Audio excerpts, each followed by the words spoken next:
Breaking news, we still have no assets. So it's just you and I, just you and I.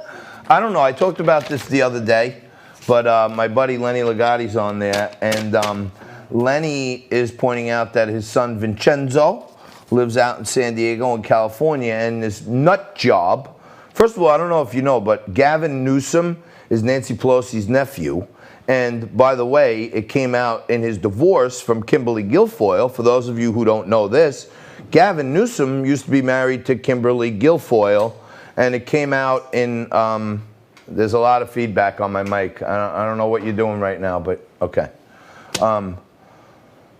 Gavin Newsom used to be married to Kimberly Guilfoyle. That's a fact, okay? And there were all these sordid stories written about them when they were going through their divorce, that they were swingers, and swingers were men. So Gavin is a strange person. I mean, you know, he's got some weird tendencies, if you ask me.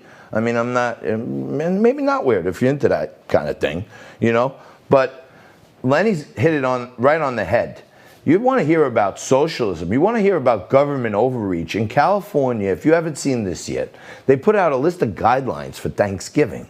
Now, this is Thanksgiving dinner where all the family comes around the table. And here in New York, you got the big antipasto. Then you come out with the manigottis. What are we doing? What are we doing?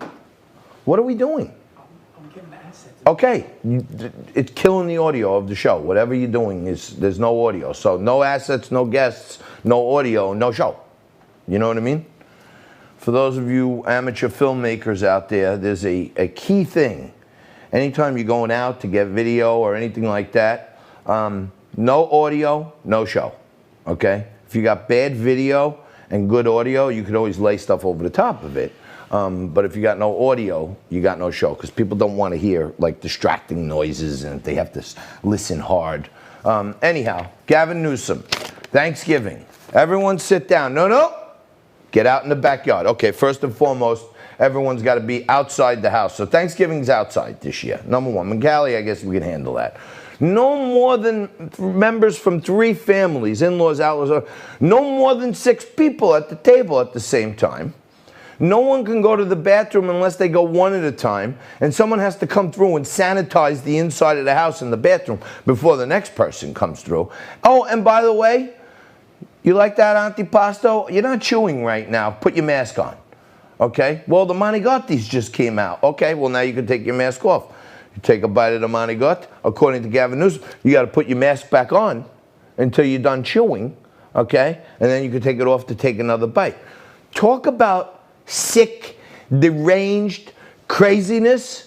That's what you're getting in California. And if these nutty socialists, he's right in league with AOC plus 3, like Donald calls them, you know, Alana Presley, Ilhan Omar, all these cuckoos, AOC, that's where they want to go, to a complete and utter socialist society where government overreach is everything. Pauline is watching with us. Jennifer's there. Amal says, let's call it a funeral for your pet turkey. Ha! I like that. That's pretty darn good. And Lenny says there's more freedom in jail. Actually, in jail, you can have more freedom. Because I would imagine for those fellows and ladies out there who are unfortunately incarcerated at a family time like Thanksgiving, if they are eating whatever they get served for Thanksgiving in a correction facility, they probably don't have to wear a mask between bites. It's absolutely crazy. I mean, they can't vote, but they probably don't have to wear a mask between bites, which is a good thing. It is completely and utterly insane.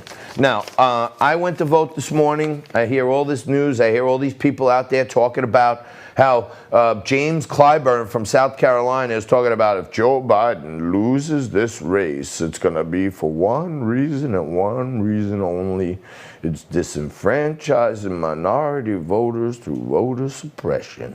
So they're already banging the drum on voter suppression. Here's the, shall we say, fly in the ointment on that one. When the vote total for this year crushes the total turnout from last time, it's really hard to make an argument that votes were suppressed when the vote total has gone up significantly, and it's going up, folks. 140 million people voted in the last election. As of this morning, 100 million people voted already. I don't know. So, but stay tuned. And straight out of the Biden campaign spokesperson said this morning, under no circumstance will the Joe Biden campaign concede the race tonight. Tomorrow's another story, but we're not going to concede the race tonight. So they're already signaling to all their followers out there, get ready to rumble. Okay, remember the old movie? Wonder Warriors, come out and play. And Donald Trump is standing there with the National Guard ready once he wins this thing. And he's saying, another famous line from the movie, don't F with the wonks, because Trump's going to send the National Guard in there like stormtroopers. Because now you see a little untold secret. I got a bunch of them. Do we have empty segments? I want to tell everybody a story about Anthony Scaramucci and how he turned into such a mutt rat. But that's for hour 2, and it comes off of the whole Gavin Newsom, Kimberly Guilfoyle, Anthony Scaramucci. It's really an interesting tale. You're going to love it, and this is fact, okay? But, when I look at what's happening right now in the voting here in New York and other places around the country where it's usually just a lock for a blue. It's a lock for the blue, and people are so fed up. People are coming out, they told them the silent majority, the hidden votes, they're ashamed to say it. Right here at the end, everybody's starting to put their cards on the table, and you take the polls and shove them. The big poll is happening today, and that's the only poll we need to worry about. And I could tell you, here in New York, I checked in with some of my friends down in Texas. I checked in with some of my buddies in North and South Florida, and they're saying that the overwhelming leads that the Democrats usually have in early and absentee voting are not there. We're almost neck and neck, trailing only by like a couple 100,000 votes, and we usually get 70% of our turnout on election day. So we'll see how much was cannibalized, but at the same time, it looks to me like a Trump thrashing. I think we could hold the Senate, and a little quick whipsaw, we might even get back the House, and then we go to town. And we go to town hard, and we got the best president to do it for us. We'll take a quick break, 1 minute. We'll flip it over. We'll do it again. We'll do it. It's so nice. We'll do it twice. And we'll come back with some more news of the day. We'll see if we have some assets. We'll see if we have some guests. And try to get through hour 2 of a terrific Tuesday election edition right here on Biz TV.